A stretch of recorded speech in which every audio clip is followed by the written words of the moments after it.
আজ আমি আপনাদের কড়াইশুঁটির কচুরি বানিয়ে দেখাবো। আর এইভাবে কড়াইশুঁটির কচুরি তৈরি করলে কচুরিগুলো বেলার সময় বা ভাজার সময় পুর ফেটে কখনোই বাইরে বেরিয়ে আসবে না, আর প্রতিটা কচুরি একদম ফুলকো তৈরি হবে, পুরো চার সাইডে ছড়িয়ে থাকবে আর স্বাদেও হবে সেরা। তাই রেসিপিটি প্রথম থেকে শেষ পর্যন্ত দেখার অনুরোধ রইল। কড়াইশুঁটি বানানোর সমস্ত টিপস আমি আপনাদের সঙ্গে শেয়ার করব। নমস্কার বন্ধুরা, আমি সোমা। আমার চ্যানেলের নতুন একটি পর্বে আপনাদের সবাইকে স্বাগত। কড়াইশুঁটির কচুরি বানিয়ে নেওয়ার জন্য প্রথমে আমি ডোটা মেখে নেব। তার জন্য একটি মিক্সিং বোলের মধ্যে আমি নিয়ে নিলাম 2 কাপ ময়দা। ময়দার পরিবর্তে আপনারা এখানে আটা ব্যবহার করতে পারেন, আবার চাইলে 1 কাপ আটা 1 কাপ ময়দাও মেখে নিতে পারেন। তো এর মধ্যে এখন আমি দিয়ে দিলাম হাফ চামচ নুন আর 2 চামচ সাদা তেল আর 1 চামচ মতো জোয়ান এইভাবে হাতের তালুতে ঘষে ময়দার মধ্যে দিয়ে দিলাম। এতে করে কচুরি খেলে অনেক সময় আমাদের গ্যাস অম্বলের সমস্যা হয়, সেটা কিন্তু আর হবে না। খুব সুন্দরভাবে কচুরিটা হজম হয়ে যাবে। এখন সব কিছু একসঙ্গে খুব ভালো করে মেখে নিলাম।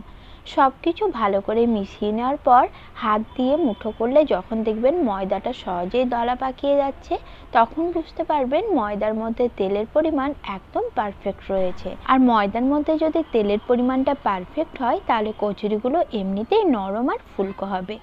এখন অল্প অল্প জল দিয়ে একটা ডো মেখে নিতে হবে। ডোটা খুব বেশি শক্ত করা যাবে না। রুটি বা পরোটা বানানোর জন্য আমরা যেমন নরম একটা সফট ডো তৈরি করি, ঠিক সেরকমই একটা সফট ডো মেখে নিতে হবে। দেখুন ডোটা আমি মেখে নিয়েছি। এবার এর মধ্যে ওপরে অল্প একটু তেল লাগিয়ে নিলাম আর এইভাবে ডোটাকে 10 মিনিটের জন্য আমি রেস্টে রেখে দেব।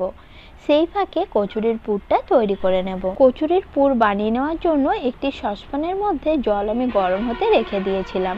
এখন এর মধ্যে আমি 1.5 কাপ মতো মটরশুঁটি দিয়ে দিলাম কিছুটা পরিমাণ নুন।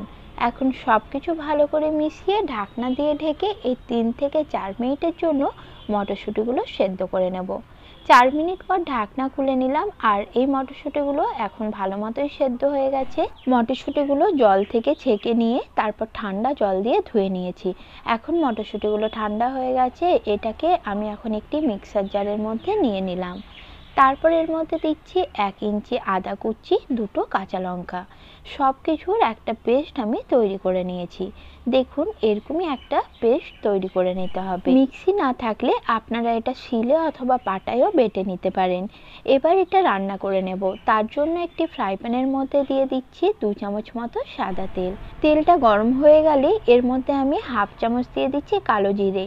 আপনারা চাইলে এখানে হিংও ব্যবহার করতে পারেন। তো হিঙের গন্ধটা আমার খুব একটা ভালো লাগে না, তাই এখানে হিংটা দিইনি। এবার বেটে রাখা মটরশুঁটিটা আমি এখানে দিয়ে দিলাম, সঙ্গে দিয়ে দিলাম স্বাদ অনুযায়ী নুন। এখন সব কিছু একসঙ্গে ভালো করে মিশিয়ে নিচ্ছি। তারপর দিয়ে দিচ্ছি 1 চা চামচ ধনে গুঁড়ো, 1 চা চামচ জিরে গুঁড়ো, 1 চা চামচ দিয়ে দিলাম কাশ্মীরি লাল লঙ্কার গুঁড়ো, 1 চা চামচ দিয়ে দিলাম পাউডার সুগার বা চিনির গুঁড়ো আর 1 চা চামচ দিয়ে দিলাম চাট মশলা। এখন সব কিছু একসঙ্গে ভালো করে মিশিয়ে নিচ্ছি। এখন গ্যাসের ফ্লেম মিডিয়াম লোতে রেখে 3-4 মিনিট সব কিছু ভালো করে রান্না করে নেব। এতে মশলার কাঁচা গন্ধটাও চলে যাবে। 3-4 মিনিট রান্না করে নেওয়ার পর আমি এখানে দিয়ে দিচ্ছি 1 চামচ মতো ছোলার বেসন। বেসনটা দেওয়ার কারণে মটরশুঁটির পুরের মধ্যে যে একটা জল জল ভাব রয়েছে সেটা আর থাকবে না, পুরটা একদম শুকনো ঝরঝরে হয়ে যাবে। আর এতে করে যখন পুরিগুলো বা কচুরিগুলো আমরা বেলবো তখন বেলে নিতেও সুবিধা হবে আর পুরটাও কচুরির চার সাইডে খুব সুন্দরভাবে ছড়িয়ে থাকবে। দেখুন বেসনটা দেওয়ার পর আরও 1 মিনিটের জন্য সব কিছু ভালো করে মিশিয়ে রান্না করে নিয়েছি। এখন পুরটা আমার একদম তৈরি আর এদিকে ডোটা মেখে রাখা 10 মিনিট হয়ে গেছে। ডোটা এখন আরেকবার খুব ভালোভাবে হাত দিয়ে থেসে নিচ্ছি আর আগের থেকে ডোটা আরও বেশ কিছুটা সফট হয়ে গেছে। এখন এই ডোটার থেকে আমি ছোট ছোট লেচি তৈরি করে নেব। আর এই লেচিগুলো লুচি বানানোর সময় আমরা যে সাইজের লেচি কাটি তার থেকে আর একটু বড় সাইজ করে কেটে নিতে হবে। যেহেতু এটার ভেতরে পুর ভরা হবে তাই লেচিগুলো একটু বড় করে কেটে নিয়ে হাত দিয়ে ঠিক এইভাবে গোল করে সমান করে নিতে হবে। তারপর একটা লেচি নিয়ে 2টো আঙুলের সাহায্যে এইভাবে গর্ত বাটির মতো করে তার মধ্যে দিয়ে দেব তৈরি করে রাখা কড়াইশুঁটি বা মটরশুঁটির পুর। পুর একটু বেশি করে দিলে কচুরিগুলো খেতে বেশ ভালো লাগে। তো পুরটা দিয়ে এখন মুখটা 4 সাইড থেকে ঠিক এইভাবে বন্ধ করে দিতে হবে। মুখটা ভালো করে ঠিক এইভাবে আঙুলে চেপে চেপে বন্ধ করে নিতে হবে, তাহলে দেখবেন পুর কোনোভাবেই আর বেরিয়ে আসবে না। তারপর আরেকবার ভালো করে গোল করে হাত দিয়ে এইভাবে লেচিটাকে একটু চ্যাপ্টা মতো করে নিতে হবে। এতে করে লেচির 4 সাইডে পুরটা খুব সুন্দরভাবে ছড়িয়ে যায়, আর বেলার সময় কচুরির 4 সাইডে পুরটা বেশ ছড়িয়ে থাকে। একই রকমভাবে আরও একটা লেচিতে আমি পুর ভরে নিলাম, আর এইভাবেই পুর ভরে প্রথমে সব কটা লেচি আমি রেডি করে নেব। যারা এখন আমার চ্যানেলটি সাবস্ক্রাইব করেনি তারা প্লিজ আমার চ্যানেলটি সাবস্ক্রাইব করে নেবেন, এতে যখনই আমি কোনো নতুন ভিডিও আপলোড করব তার নোটিফিকেশন সঙ্গে সঙ্গে আপনাদের কাছে পৌঁছে যাবে।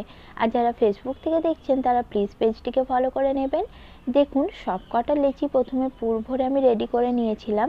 এরপর একটা লেচি নিয়ে অল্প একটু ময়দা বা আটা ছড়িয়ে এইভাবে বেলে নিতে হবে, তবে যতটা সম্ভব আলতো হাতে কচুরিটা বেলে নিতে হবে, খুব বেশি চাপ দেওয়া যাবে না, চাপ দিলে কিন্তু কচুরিটা ফেটে পুর বাইরে বেরিয়ে আসতে পারে। তেল দিয়েও আপনারা কচুরিটা বেলে নিতে পারেন, তবে তেলের থেকে আটা বা ময়দা দিয়ে যদি কচুরিগুলো বেলে নেওয়া হয় তাহলে খুব সহজেই আলতো হাতে কচুরিগুলো এইভাবে সমান করে বেলে নেওয়া যায়। এইভাবেই সব কটা কচুরি বেলে আমি প্রথমে রেডি করে নিচ্ছি, তারপর কচুরিগুলো ভেজে নেব। কারণ তেলের তাপমাত্রা যদি একই রেখে কচুরিগুলো ভেজে নেওয়া যায় তাহলে প্রতিটা কচুরি খুব সুন্দরভাবে ফোলে। তাই কচুরিগুলো প্রথমে বেলে নিয়ে তারপর একসঙ্গে একই তাপমাত্রায় ভেজে নেব। তো প্রথমে আমি তেলটা খুব ভালো করে গরম করে নিয়েছি, তারপর গ্যাসের ফ্লেম মিডিয়াম করে দিয়েছি। এখন তেলের মধ্যে একটা কচুরি দিয়ে দিলাম, আর কচুরিটা যখন তেলের ওপরে ভেসে উঠবে তখন একটা চাটু বা হাতার সাহায্যে সাইড থেকে এইভাবে একটু তেলটা ছিটিয়ে দিতে হবে, তাহলেই দেখবেন কচুরিটা খুব সুন্দরভাবে ফুলতে শুরু করেছে।